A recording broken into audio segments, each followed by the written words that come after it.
السلام عليكم ورحمة الله. كيف وعدتكم ملي بديت في هذا المحتوى قلت لكم الإخوان والأخوات أي حاجة درتها لا في العلاج ولا بعد العلاج ولا ساعدتني على رفع المناعة ولا ساعدتني في العلاج من مرض السرطان غادي نبارطاجيها معكم الإخوان. ويعني ولو يكون اللي يكون واخا كنشوف شي تعاليق ماشي هما ديك ولكن ماشي مشكل.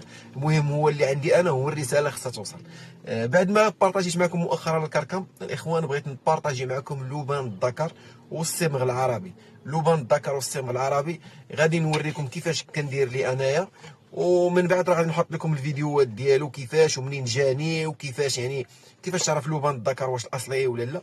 المهم لبان الذكر الاخوان والصمغ العربي راه كنديرو هنايا نتوما كتشوفوا فيه.